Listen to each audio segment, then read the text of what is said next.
see we have lots of bright, shiny buttons, lots of bright white facing, long frock coat. The dress uniform is a lot like the tuxedo of the soldiers.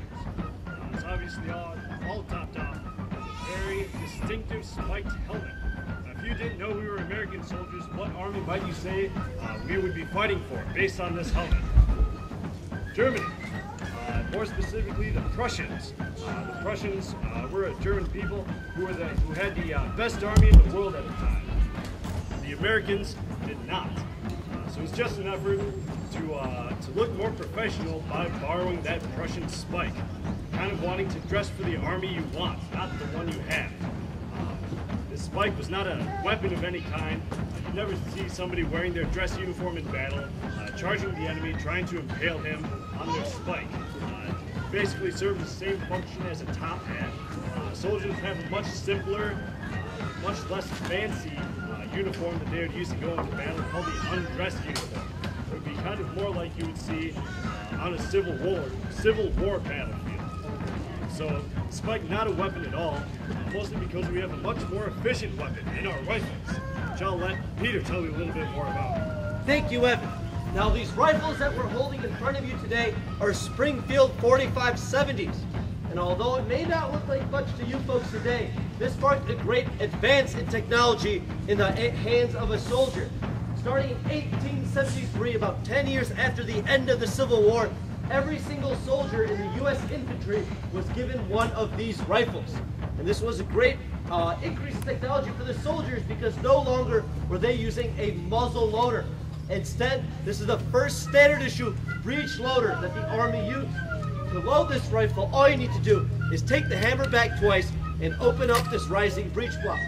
And then you pull out a very modern looking brass cartridge. It's 45 caliber and contains 70 grains of black powder, hence the 4570 Springfield name. You slip that into the breech, close the breech up, take the hammer back again, and you're ready to fire.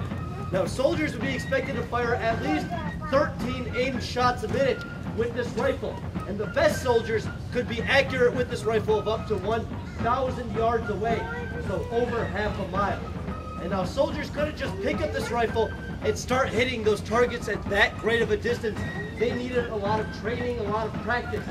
And here at Fort Mackinac, we had a standardized 2-day-a-week practice for all the soldiers.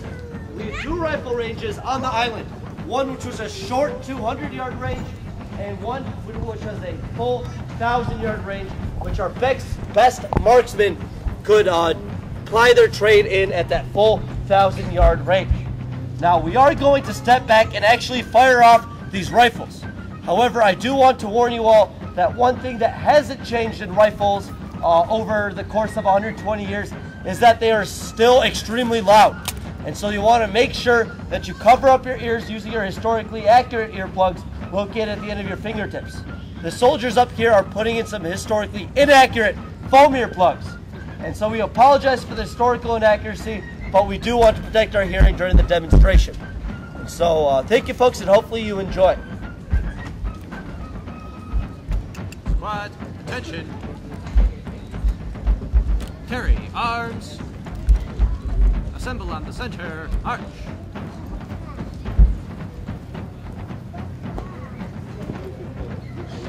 Mount, face, forward, arch. Squad, halt.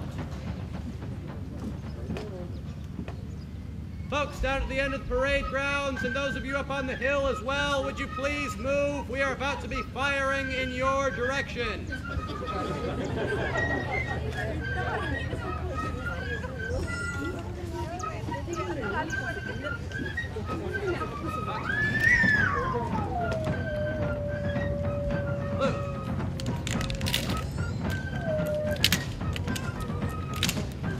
Ready. Squad fire by file. Commence. Firing.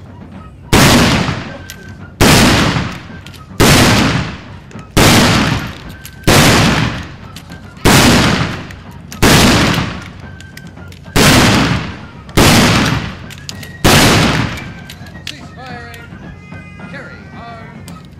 Forward march.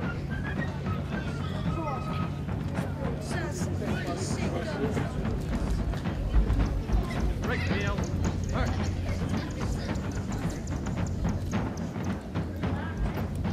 Squad. Halt. Order arms. Parade rest. Is that loud enough for everyone?